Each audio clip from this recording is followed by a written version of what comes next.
이게 녹화가 잘 되나 안 되나 모르겠어. 어제도 강의 찍는데 자꾸 녹화 에러 떠가지고 소리 들어가나 지금? 와우! 들어가겠지. 몰라. 자, 허생전 누가 썼어? 허생전 허준이 썼어? 이거 녹화하고 있다니까. 효원고 2학년 권영채야. 스고이. 허준이 써. 허준은 인마 침 놓기 바빠. 그 배돼지랑 팔뚝에다가 바늘 꽂아가지고 그냥 그 사람 고치기 바빠. 박지원. 스고이. 아니, 목소리 안 들어가냐고? 안 들어가. 걱정하지 마. 한 20명이 크게 웃어야 들어가. 걱정하지 마. 안 들어가. 마음껏 떠들어. 자, 허생전은 박지원이 이제 뭐 여러 가지를 이야기를 하는데 뭐 빨리빨리 포인트만 잡는 거니까 이거는 지문 정리하는 게 아니라 박지원의 실학사상이 반영이 되어 있다는 점 기억을 하셔야 되고요. 보통 이 실학사상을 이야기할 때 나오는 뭐 한자성어 같은 느낌? 이런 게 이제 뭐가 있냐면은 실사구시, 이용우생, 경세치용, 이런 말들이 따라 나와. 포인트만 정리한 거니까 그냥 그런가 보다 하시면 되고, 이 실학사상이 간단하게 말하면 공자왈, 맹자왈, 유교 같은 사상 그만 좀 떠들어라. 좀 생산적인 어떤 가치관과 학문을 해야 된다. 이걸 보통 실학사상이라 그래. 그래서 실학사상을 모티프로 해서 얘가 두 가지를 이야기할 거야, 이 작품에서. 세 가지인데, 조선 경제의, 글자가 키도 자그만 놈이 꼭대기에 써가지고. 조선 경제의 취약성을 이야기할 거고요. 양반의 무능을 이야기할 거고, 그 다음에 이제 명나라를 망하게 한 청나라에 대한 복수, 북벌론의 허구성을 비판할 거야. 기침하면 안 되는데. 그 박지원 같은 경우는 북학파라 그래가지고 청나라 외교사절단으로도 가. 청나라와 전략적 교류를 해야 된다라는 주장을 펼친 사람이기 때문에 북벌론, 청나라와 전쟁을 펼치자는 북벌론을 좋아했을 리가 없지. 그래서 뭐 역사적으로 좋아했는지 잘 몰라, 선생님도. 그냥 이 작품의 내용상 북벌론의 허구성을 요 세 가지, 경제 취약, 양반 무능, 북벌론의 허구성, 요 세 가지를 비판하는 내용이 작품의 중심이다 라고 기억을 하시면 되고요. 이제 지문 전체적인 내용을 보면 일단 처음 부분에 뭐가 나오냐면은 허생에 대한 인물 정보가 나와. 그래서 허생이 2명 나와요, 2명. 허생과 당연히 누가 나와? 허생의 처가 나오죠. 이제 부부니까 같이 살았겠지. 남산 및 묵적골에 살았다. 그리고 집은 비바람을 겨우 막을 정도였다. 묵적골에 사는 허생의 삶을 묘사를 해줘. 그를 통해서 말하고 싶은 것은 뭐야? 두 가지가 되겠죠. 아주 가난했다. 그러면 허생이 뭐 가장으로서 집안의 경제적인 활동을 뭔가를 노력을 해야 되는데 허생은 그런 거 안 하고 뭐만 해? 글 읽기만 좋아해. 그래서 허생의 처가 가족의 생계를 책임지는 거야. 그러니까 짜증나는 거지. 마누라 입장에서는 남편 놈의 새끼가 뭐 나가서 돈이라도 좀 벌어오고 뭐 공부했으면 과거라도 봐서 뭐 공무원 시험 같은 거잖아, 결국 과거가. 공무원이 되든가 뭐 장사를 하든가 뭘 해야 되는데 공무원 좀 하라 그러니까 뭐라 그래? 과거 시험 보라 그러니까. 아직 부족하대. 그럼 장사라도 하라 그러니까 돈이 없대. 그럼 어디 가서 기술직이라도 하라니까 배운 게 없대. 그러니까 빡쳐가지고 이 씨발 좀 가서 도둑질이라도 해오라고. 나중에 허생이 이제 하면 이제 빡쳤네 하고 집을 나가버려. 자, 정리를 하면 허생의 처가 결국은 누구를? 허생을 뭐해? 비판해. 왜? 무능력 때문에. 결국은 허생은 앞부분에서는 무능한 양반층을 대변해주는 인물이야. 경제적 능력이 없는 무능한 양반층을 대변해주는 인물이야. 그러니까 허생은 결국 뭐가 되는 거야? 비판의 대상이 되는 거죠. 누가 비판을 해? 허생의 처가 비판을 해. 그러니까 허생의 처가, 이건 화살표 연결시키면 안 되겠다. 허생의 처가 어떤 역할을 해주는 거야? 작가의식을 대변해주는 역할을 해주는 거죠.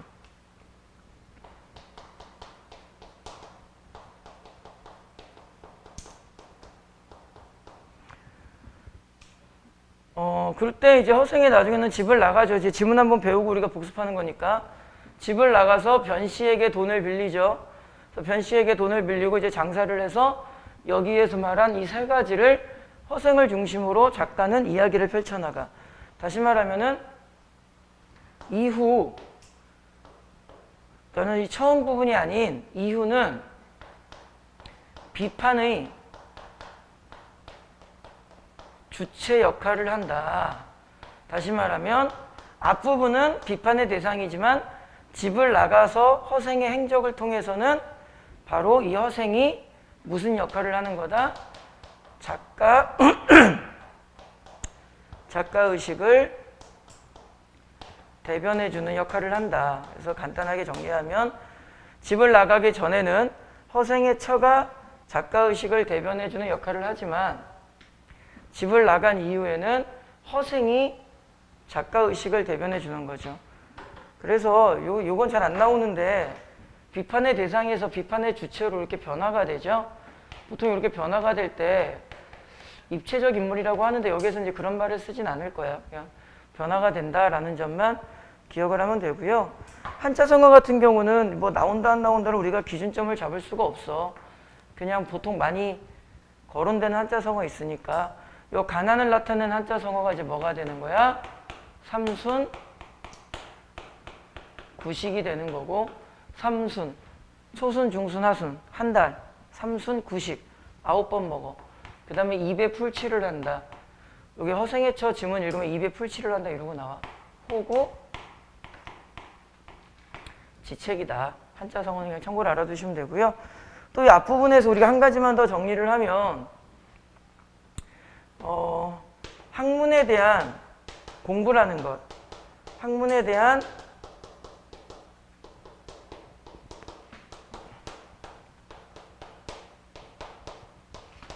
가치관의 차이가 나오죠.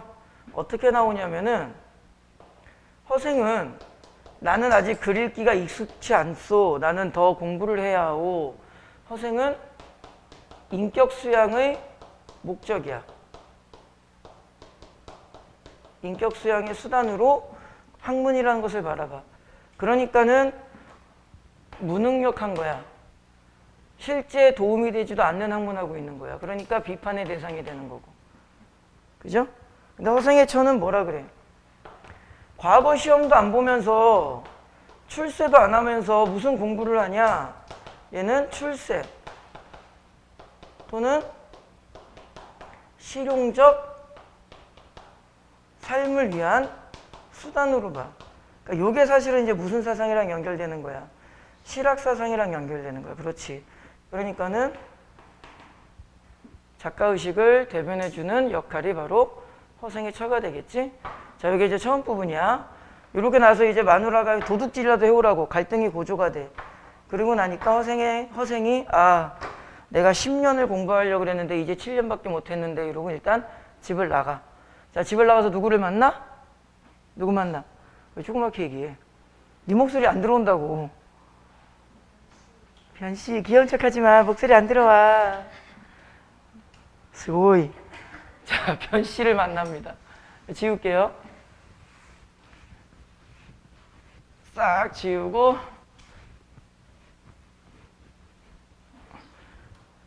자, 그럼 이제 본론으로 들어갑시다. 본문으로 가서 본문 1 이제 번호를 붙이면서 해볼까? 첫 번째 본문 1 변씨와의 만남.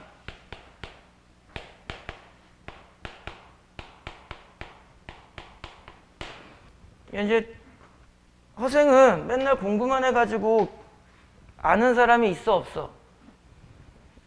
백면서생이라고 하는데 아무튼 사람한테 물어봐. 여기 누가 제일 부자냐 그러니까 변씨라는 사람을 가르쳐줘. 그래서 변씨한테 가서 돈 빌려달라 그래.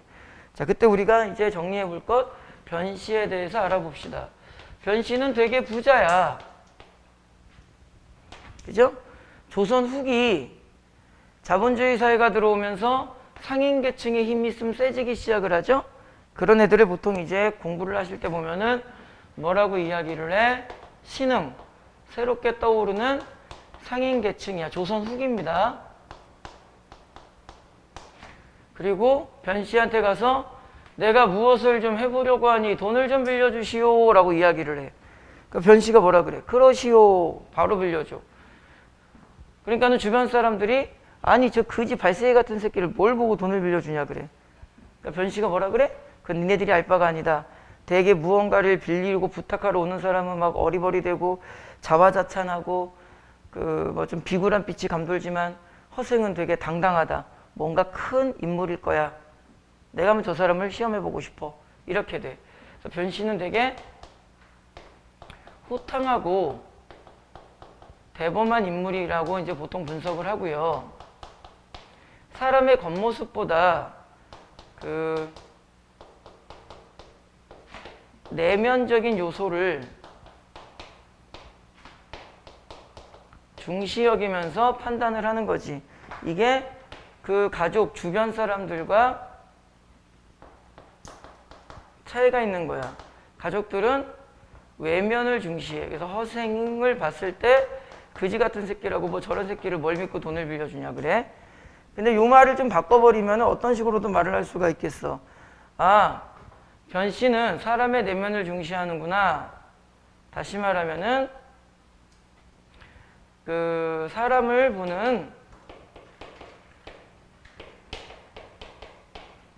안목이, 사람을 평가하는 안목이 뛰어나구나. 이렇게 평가할 수가 있겠죠. 그래서 이제 돈을 빌려줍니다. 마지막으로 하나만 더 적으면 되겠지? 그러면은 결국은 얘는 무슨 역할을 해주는 거야? 허생의, 그렇지, 조력자 역할을 해주는 거야. 뭐 한자성어 같은 게 이제 디테일하게 가면은 허생의 초라한 모습, 뭐 폐포파립 이런 한자성어가 있는데 그거는 주석교과서나 뭐 자습서나 이런 거 보시면 다 나와요. 선생님 강의할 때 다 그런 부분들은 지문 분석 강의할 땐 다 이야기를 했었고. 그리고 한 가지만 더 적으면은 호탕하고 대범한 게 누구와의 공통점이라고 볼 수가 있어? 허생과의 공통점이라고 볼 수가 있어. 자, 이 정도로 우리가 이제 변씨와의 만남을 정리하면 되겠다. 그죠? 자, 그럼 칠판을 또 지우고. 지울게. 본문 2로 가봅시다. 자, 본문 2. 돈을 빌려서 얘가 어디로 가? 안성지역으로 가. 거기에서 뭐해? 매점매석, 상행위를 합니다. 그래서 이 매점매석을 통해서 바로 조선경제의 취약성을 비판하는 박지원의 의식이 이제 나타날 거야. 작가 의식이. 자, 안성지역으로 가. 삼남의 길목이라고 나와. 장사하기 좋은 동네다 이 말이야. 거기에서 바로 방금 이야기했듯이 이런 건 다 알죠. 매점매석은 상당히 중요한 거야. 얘가 상인들에게 과일, 어떤 품목을, 내가 벌써 말을 해버렸네. 어떤 품목을 다 매점매석을 해버리지. 뭘 다 사버려. 과일을 다 사버려. 2배의 값을 주고 다 사버려. 그러니까 사람들이 과일이 떨어지니까 제사를 지낸대 못 지낸대? 제사를 못 지낸대. 그 다음에 이제 내용 정리 조금 이따 할 거고, 제주도로 이제 그 돈을 벌어가지고 제주도에 가서 말총을 다 사버려. 이 말총을 전부 다 제주도에서 사는 이유는 이 말총이 무엇의 재료야? 망건. 그러니까 머리 이렇게 싸매는 망건의 재료야. 머리를 묶지 못해. 망건 값이 2배로 올라. 그러면 제사 지낼 때 과일이 없어. 그럼 어떻게 하면 돼? 야, 없으면 되지. 뭘 꼭 과일 올려야 되나? 제사 음식 뭐 올려? 치킨. 진짜? 오, 우리 집만 그런 줄 알았는데. 우리가 먹고 싶은 걸 올려. 또는 우리 장인어른이나 장모님이 생전에 좀 좋아하셨던 거. 물론 이제 기본 세팅은 하지.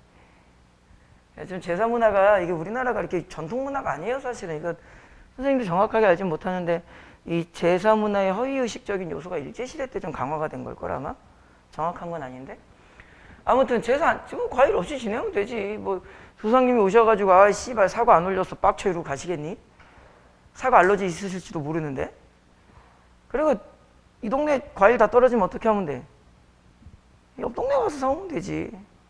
근데 그러지도 못하는 거야. 그리고 머리를 묶어야 되는데 머리 뭐 말총이 없으면 어떻게 하면 돼? 안 묶으면 되지. 뭐 프리스타일 탁 이러고 다니면 되지. 어지러워. 결국은 이 과일과 말총을 통해서 왜 하필이면 박지원은 과일이라는 소재와 말총이라는 소재를 썼느냐? 이거 두 개가 양반의 허위적인 의식과 관련이 되는 걸로 사용할 수 있기 때문에 그래. 됐죠? 그래서 이거 두 가지를 묶어서 우리는 작가의식을 옆 동네 가서 사오면 되는데 그걸 못 사오네. 조선경제의 취약성과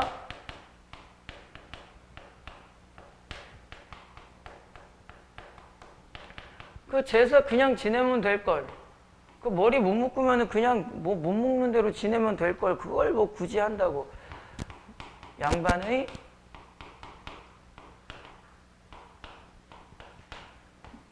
허위의식을 비판한다. 근데 이제 보통 이렇게 가르치고요. 뭐 변형 문제 푸시다 보면은 표현은 바뀌죠. 이건 조선 경제가 어떻다는 거냐? 요 말을 바꾸면은 뭘로 바꿀 수 있어?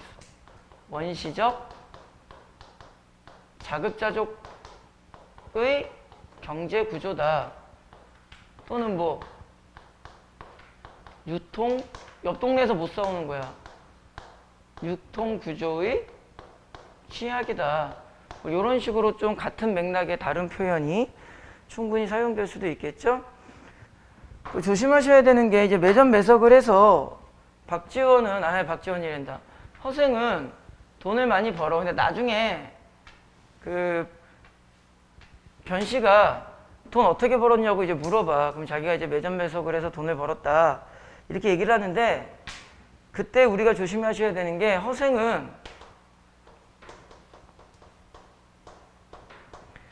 이 매점매석을 절대로 추천하지 않아요. 매점매석 잘못했다간 나라 폭망한다고 이야기를 합니다. 그래서 허생은 그 매점매석을 국가를 위기에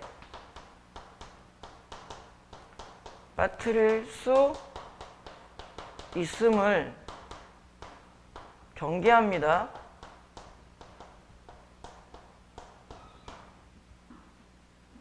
절대로 매점매석 추천하지 않아요. 됐죠? 매점매석 두 가지가 나옵니다. 그리고 나서 이제 그 너희 교과서가 지학사 교과서지. 지학사 교과서는 이제 여기까지 나온 다음에 이제 중략으로 빠져버려 지문이. 원래는 이제 그 중략 쪽에 뭐가 있었냐면 그걸 좀 간단히 메모만 해볼게. 어차피 뭐 언젠간 또 허생전을 배울 때도 있을 거니까. 영치야 다 썼어? 네가 써야지 내가 치운다. 빨리 써라. 다 썼니? 다 썼니? 진짜로? 지운다. 지운다 잠깐만. 지운다. 그래서 이제 교과서 너희들 교과서는 건너뛰어 있는데 이제 뭐 이왕 이렇게 포인트 정리하는 김에 요거를 이제 이렇게 바꿔서 본문 3이라 그래가지고 좀 바꿔보면은요.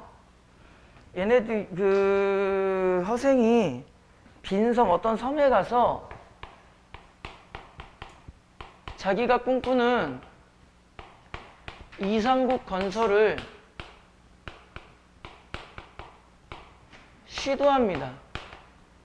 성공은 하지 못해요. 천천히 설명을 해볼게. 그 당시 상황에 이제 지문을 이제 너희들 교재에는 없는데 당시 상황이 화생전 이 이야기 속에 전국 곳곳마다 군도들, 도둑대들이 창궐해. 백성들이, 일반 백성들이 먹고 살기 힘드니까, 농사를 지어야 힘드니까 그냥 도둑대나 되고 산적이나 되고 해적이나 되고 이래버리는 거야. 그러면 이 군도가 창궐한다라는 메시지를 통해서 우리는 두 가지를 알 수가 있는 거죠. 첫 번째가 그만큼 민생이 어땠다, 아주 불안정한 시기였다. 그럼 나라에서 뭐 지금도 우리 코로나 때문에 되게 힘들죠. 그러니까 뭐 국가 지원금도 주고 뭐 수원시에서도 뭘 주고 뭔가 정부에서 그 어려운 경제 상황을 해결하려는 여러 가지 노력을 한다고. 근데 얘네들은 그걸 노력을 잘 못한 거야. 군도들이 창궐하고 더 막 일어나는 걸 보니까. 다시 말하면 집권층의 무능이라는 비판의식이 좀 들어가 있다고 봐. 서생이 이 군도, 이제 산적이라고 해볼까, 그냥? 산적대들을 찾아가서, 야, 내가 돈 줄 테니까 나 따라와, 이래. 그러니까 처음엔 안 믿어. 근데 그 다음날 허생이 돈을 이만큼 가지고 오니까 그제서야 믿어. 그 얘네들을 데리고 어디를 가냐면은요, 빈 섬에 갑니다. 혹시 모르니까 그 늙은 뱃사공을 만나요. 이 늙은 뱃사공을 만나서 빈 섬이 어디 혹시 하나 있는지를 물어봅니다. 저기 가면 빈 섬 하나 있어요 라고 가르쳐줘. 그래서 일단은 이 늙은 백사공은 정보 전달자 역할을 하는데, 지학서 교과서에는 이제 요지문이 중약으로 되어 있죠. 혹시 모르니까 하나만 적고요. 그 다음에 얘가 이제 빈섬에 싹 데리고 가요. 그래서 되게 중요한 건데,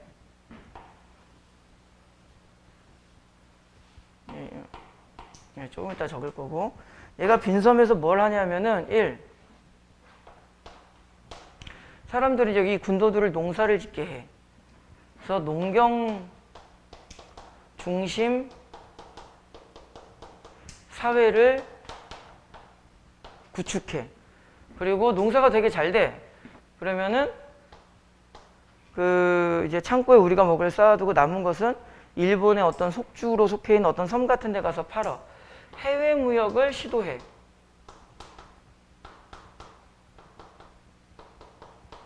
그리고 좀 남은 것들은 빈민구제, 어려운 사람들도 좀 도와주고,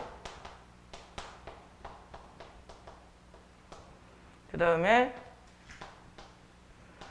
빈섬에 갈 때 얘가 뭐라고 하냐면, 허생이 내가 덕이 뛰어나면 사람들이 나에게 모일 거야 라고 이야기를 해. 그래서 유교적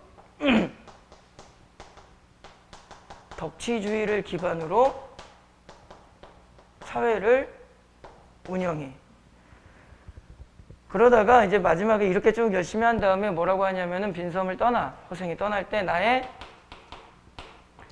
조그만 시험이 끝났구나 라고 이야기를 해. 그럼 여기서 말하는 이 조그만 시험이라는 게, 이거 시험이 사실 많이 나오는 건데, 얘네를 말하는 거야. 그런데 허생은 결국은 빈섬을 떠나.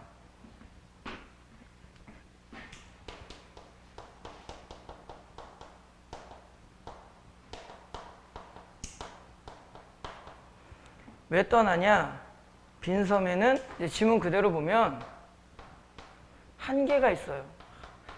자기가 꿈꾸는 이상국을 건설할 만한 완벽한 조건이 아니라는 거야.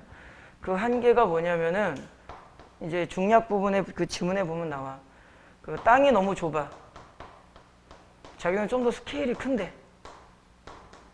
그 다음에 이걸 뭐 어떻게 해석해야 될지 모르겠지만 덕이 얇다고 나와. 그러면 이제 떠나면서 무슨 당부도 해.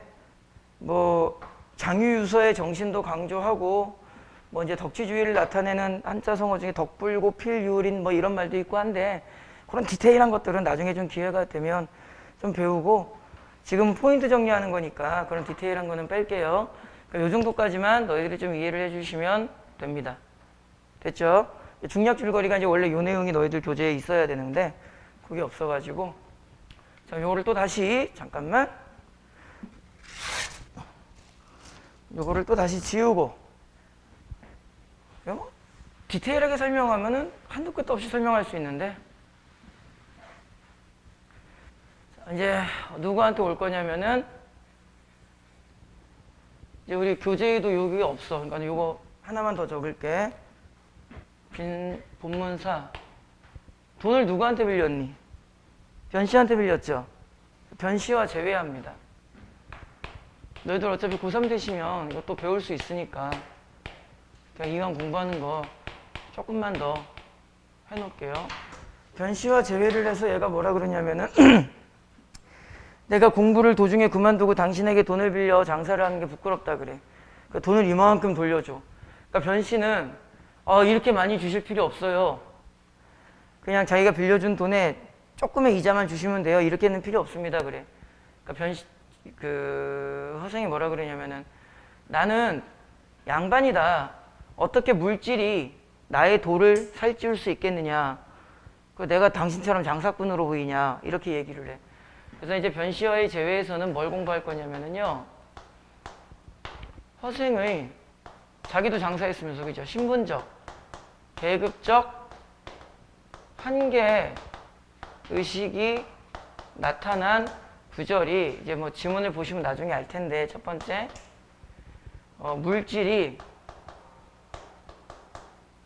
물질로 살찌는 것은 여기서 당신은 그 변씨를 말하는 거야. 상인 계층을 말하는.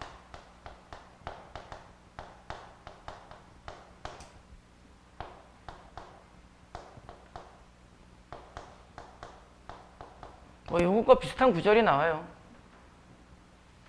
간단하게 메시지만 적을게요. 그리고 당신은 나를 장사치러 보는가 그래. 나는 장사치가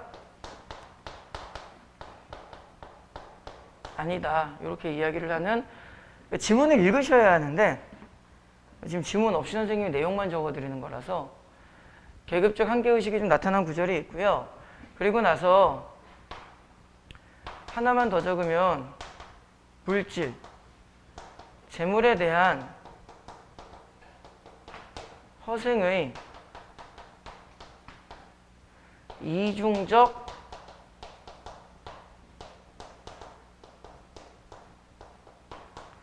가치관이 있는데 이게 어떻게 이제 이중적 가치관이 나오냐면 공적인 또는 사회적인 목적으로는 돈이 필요해. 그래서 얘가 이제 군도들을 다 데리고 빈성 갈 때도 돈 먼저 주고 사람이 일단 먹고 살아야 도를 살찌울 수 있다고 이야기를 합니다. 지문을 자세하게 읽으면 수염이 석자라도 먹어야 양반이다. 금강산도 식후경이다. 이런 디테일한 내용도 있기는 해. 원래는 어찌됐든 공적으로 사회적으로는 필요하다. 돈이 있어야 된다. 그러나 나 개인적으로는 다시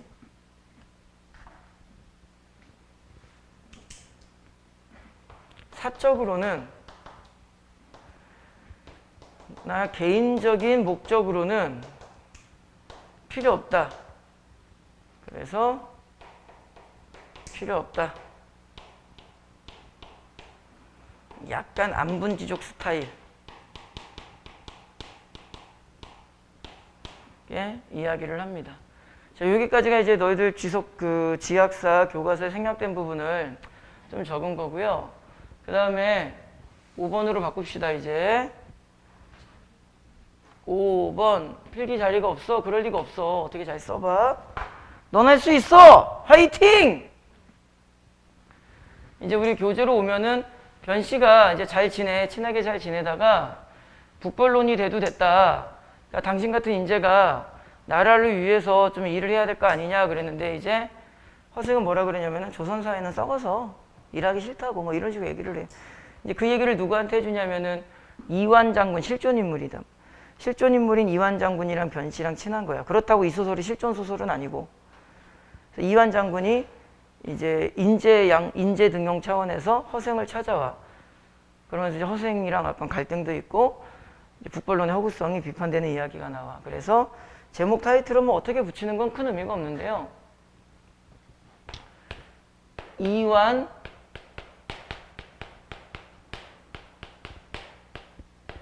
장군과의 만남 하면은, 자 보자. 요거 이제 마지막으로 이제 요정님 하면 되겠죠. 자, 아까 말씀드렸듯이 이완은 실존 인물입니다. 이렇게 소설 속에 실존 인물을 등장시키면 뭔가 이야기에 좀 사실성을 높일 수 있죠. 그렇다고 이 작품이 실존의 이야기를 리얼리티로 쓴 것은 아니다. 그거는 좀 조심하시면 되고요. 이완 장군이 왔는데 처음에 이제 문전박대해. 별로 만나고 싶지 않아. 이제 불신이 있어가지고. 근데 결국은 만나서 이 북벌론을 주장하는 상황에 대해서 자기가 3가지 조언을 해줘. 그때 일단은 뭘 하나 미리 알고 있으면 좋을까? 그 당시 우리나라가 이제 조선이 북벌론을 이제 쳐들어가자죠, 중국을. 근데 모든 전쟁에는 명분이 있어야 될 거 아니야. 이 북벌론의 명분이 뭐였냐면은요, 친명, 우리는 명나라랑 친하다. 배청, 싫어할 거야, 배척할 거야, 누구를? 청나라를. 근데 감히 우리 형제의 나라인 명나라를 그러니까 청나라가 명나라를 무너뜨린 거야. 그러니까 우리가 복수해 줄게. 이게 이제 북벌론의 명분이었는데, 뭐 말도 안 되는 주장이긴 합니다. 그리고 요거를 토대로 이제 뭐가 중요한 거겠어? 허생이 북벌론을 위한 보통 시사삼책이라고 하는데 3가지 요령 방법을 이야기를 할 거야, 지금부터. 내가 하나도 못 지킨다고 합니다. 한번 우리가 강의를 듣고 지금 배우는 거니까 충분히 이해가 잘 될 거야. 자, 북벌론의 시사삼책을 정리하면 1. 약간 뭐 비꼬는 장면도 있어. 너는 조선의 신임받는 신하군 뭐 이러면서 반어적으로 조롱하는 그런 디테일한 대사들은 그 교과서, 자습서 이런 거 좀 보시고. 첫 번째, 인재등용을 강조해. 내가 와룡선생 같으니, 와룡선생은 제갈공명을 말하는 거야. 제갈공명 같은 사람을 추천해 줄 테니까 유비가 제갈공명에 삼고초려했듯이 임금이 직접 삼고초려해라. 인재등용이 되게 중요하다. 그런데 이완은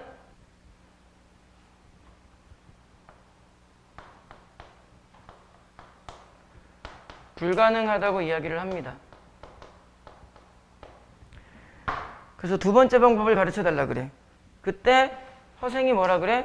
나는 제2라는 것은 모른다. 무조건 인재등용이 제일 중요해. 뭘 강조를 해. 이게 최우선 과제라고 주장을 하는 거야. 근데 이완이 못한다고 이야기를 하죠. 결국은 말하고 싶은 작가의식은 뭐야? 그만큼 조선사회가 제대로 된 인재등용을 하지 못하고 있다. 인재등용의 모순을 비판하는 거지.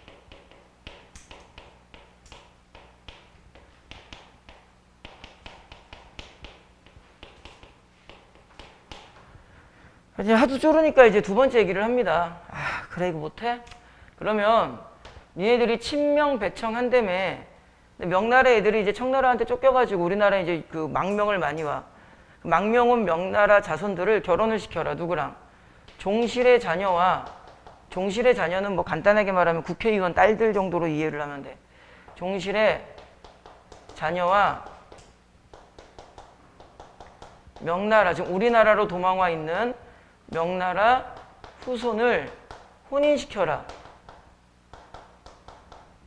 그 다음에 훈척권귀라고 나와요. 기득권 세력을 말해요. 기득권. 나라에서 힘, 파워, 권력을 가진 사람들. 훈척권귀의 재산을 명나라, 결혼도 시키고 명나라 후손에게 줘라. 이게 결국은 뭘 하라는 거야? 명나라 후손들을 위해서 니네들이 결혼도 시켜주고 그 재산도 주면 친명배청이라는 명분이 딱 쓰지 않느냐. 그리고 전쟁을 해라. 그리고 나서 이게 전쟁에 승리하면 명나라를 우리가 조금 더 잘 이용해 먹을 수도 있고 좋지 않겠느냐. 뭐 이렇게 얘기를 해. 당연히 못한다 그러지. 다시 또 이완은 색깔을 맞추시면 돼요. 이완은 다시 불가능하다 그래. 그러니까 말로만 북벌론이라는 거죠. 그 다음에 그래 그럼 세 번째 가장 쉬운 방법을 가르쳐 줄게. 청나라 만주족이라고 나와요. 만주족이 청나라입니다. 청나라가 우리나라를 그렇게 싫어하지는 않는다 지금. 그러니까 우리가 청나라와 함께 또 병자호란에 대한 어떤 억울함도 있어 이 북벌론에는. 청나라와 함께 전략적으로 교류를 하자. 그래서 머리도 좀 자르고 청나라 옷도 좀 입고 청나라 사람들이랑 친하게 지내서 우리나라 사람들이 좀 FTA 자유무역 하듯이 우리나라 사람들이 좀 장사도 잘할 수 있도록 좀 도움도 받고 그리고 거기 외국인 전용 공무원 시험이 있어. 빈공과라고 나와요. 그런데 좀 응시 좀 해서 우리가 청나라랑 전략적인 교류를 하면 청나라의 어떤 실정을 알지 않느냐. 다시 말하면 보통 이제 이런 거를 뭐라 그래? 지피지기면, 알죠? 지피지기면 백전백승 아니겠느냐. 그래서 머리도 좀 자르고 중국 옷도 좀 입고 하자 그래. 그런데 당연히 얘도 뭐 한다? 불가능하다. 그때 이제 시험 문제 많이 나오는 게 다들 예법을 지키는데 어떻게 머리 자르고 중국 떼놈의 옷을 입겠습니까? 그러니까 이제 허생이 빡쳐가지고 그게 무슨 예법이냐. 막 이거 뭐 말이 좋아 상투지고 무슨 오랑캐들의 풍속이고 전쟁한다며 옛날 소매 너풀거리는 옷이나 입고 이 새끼들아 지랄 예병하고 자빠졌네 그래. 그래서 너희들 뭐 자습서나 주석교과 선생님이 드린 거에 보시면은요 예법을 나타내는 단어와 요거는 지금 칠판에 다 적을 수는 없으니까 실리, 실학사성이 들어있는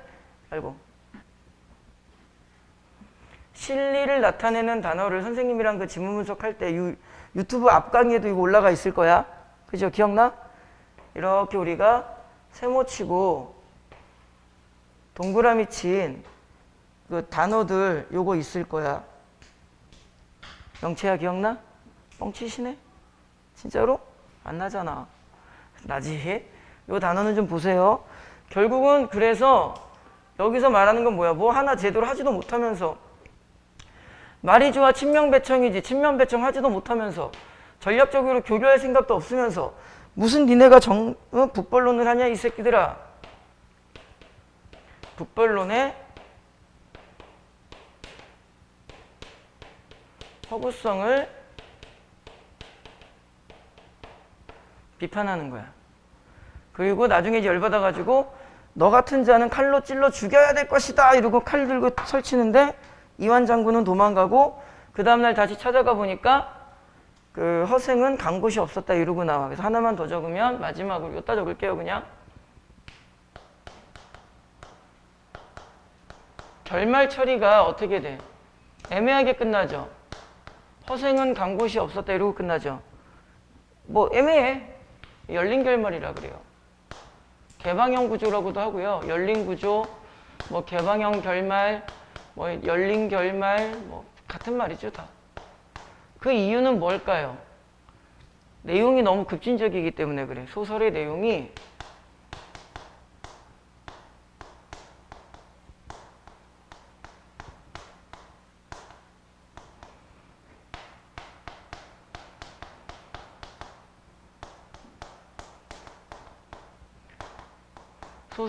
너무 급진적이기 때문에 좀 작가 입장에서 자기를 보호해줘야 되는 일종의 장치가 있어야 될 것 같아. 이렇게 말한 애가 있었는데 사라졌대 이러고 끝나는 거야. 그리고 이 작품 속의 배경과 창작 시대가 좀 달라요. 작품 속 배경은 18세기고 창작은 19세기. 까먹었다 그거. 아무튼 작품 속의 배경과 창작의 배경이 달라. 창작 시기가. 그러니까 옛날에 있었던 일이야 뭐 이런 식으로 넘어가기도 하고 그래요. 그렇게까지는 모르셔도 되는데 아무튼 결말 처리 방식이 좀 특이하다라는 점까지만 기억하시면 됩니다. 까지 해서 허생전의 전체적인 내용을 봤고요. 좀 디테일한 부분들은 꼼꼼하게 좀 보셔야지 그냥. 그지? 한자 성어 이런 것까지는 할 수 없으니까. 자, 내용 정리 허생전 여기까지 합니다. 끝!